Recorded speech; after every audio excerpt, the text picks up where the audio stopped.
As first responders, we put ourselves last. We put everybody else around us first.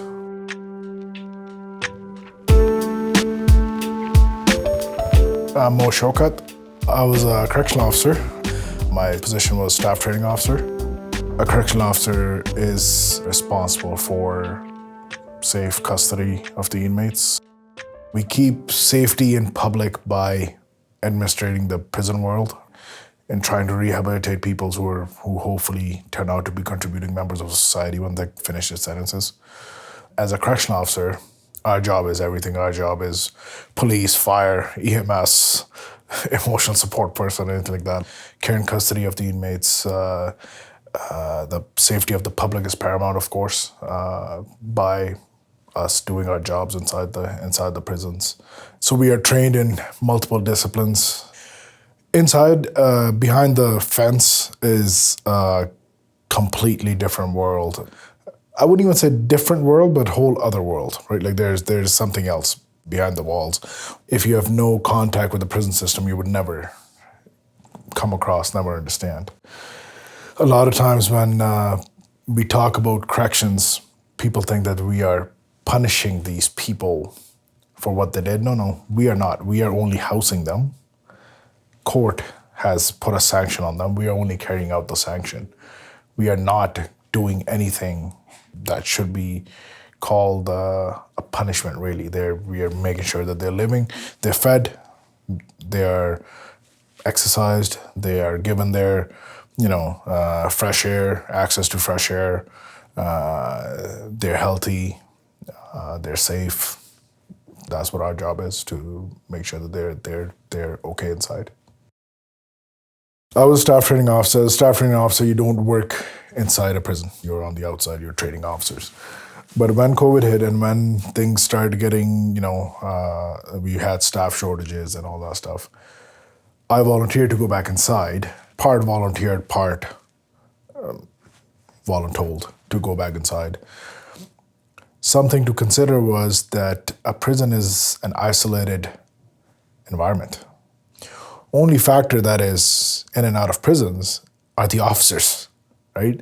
So we are the ones who are going to bring the COVID in. Inmates knew that. And now when we are putting some restrictions on inmate movement or anything like that, inmates were getting frustrated because it was going to be us that bring the COVID in, so why are they being restricted? They were right? Like inmates were right. We understood that as well, right? It was just one of those, okay, those are the policies. Right now, nobody really knew much about COVID, right? So the biggest challenge for me personally was my wife was pregnant. So while she was there to try to isolate this, like I lived in the garage for a while. Eventually we got to a point where now my wife was going to have the baby. We had the discussion at my wife's doctor, and we were told, hey, you need to, be isolated for at least 2 weeks before the due date. And that's what I did. I took a leave before my daughter was born. We were doing everything we can to be there as parents or as husbands, as children, as parents to our families, but serve the public as well as much as we can, because prisons did not shut down. We were still open, right? It affected my mental health in many different ways. The worst thing that I could think of that could happen was getting into physical contact with somebody who was infected with COVID. It's a prison system. The chances of that was high. Tensions brewed somewhat. All the non-essential staff were asked to work from home. The programs officer is not there. The parole officer is not there. Yes, service did the best it could to accommodate the inmates, like with phone calls and all that stuff. But then you had protocols that inmates had to follow.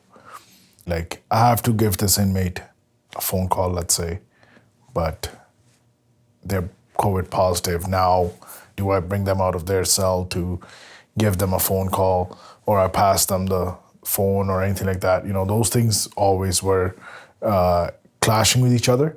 Visits were suspended. Inmates are not getting visits. Inmates are getting frustrated. Well, that frustration comes out. You try to calm everybody down. Officers did a phenomenal job of it. But there was always, that danger was always there, that something was going to pop off, something was going to happen. You're very paranoid. You are hypervigilant, of course. You don't want to touch certain things. Always using that hand sanitizer. And one thing I'll tell you about people in our profession, in first response world, let's say, in uniforms, we put ourselves last. I could tell you that I was never concerned about my safety. I was concerned about the safety of a family. And I could tell you that about pretty much everybody that I worked with. Nobody was concerned about their own safety. It was how I'm going to get infected and I'm going to infect somebody else, right? I'll tell you that this was my personal fear, that am I going to cause death of somebody because of what I do at work today? Well, I wish we didn't have COVID, right? I wish there were some better contingency plans. Like, officers were the fallback for everything. There was not an outbreak, but most of the kitchen staff where I worked, the civilian staff, they had COVID. Fallback was officers were now doing the kitchen staff work. I guess that was the contingency plan. That was the contingency plan of, if no matter what goes down, officers will fill that void. I wish that there was a recognition for all the work that correctional officers did. I wish there was. In Canada, there was no formal recognition of the service that correctional officers performed during COVID. We filled the gap for a bit. We should have been recognized for that. The whole world was shut down because of the danger that COVID presented. But we were asked, go into the mouth of danger, so the public is kept safe, inmates are kept safe, make sure all that happens, and then do a little extra. People who make decisions could say, well, it was their job. Okay, don't recognize me for my job, but can you recognize me for going beyond my job? Not me, officers. I don't think I did anything beyond my job. But officers who did, that should have happened. There's still time. That should happen. Like, nobody is in it for the recognition, but it's essential for morale.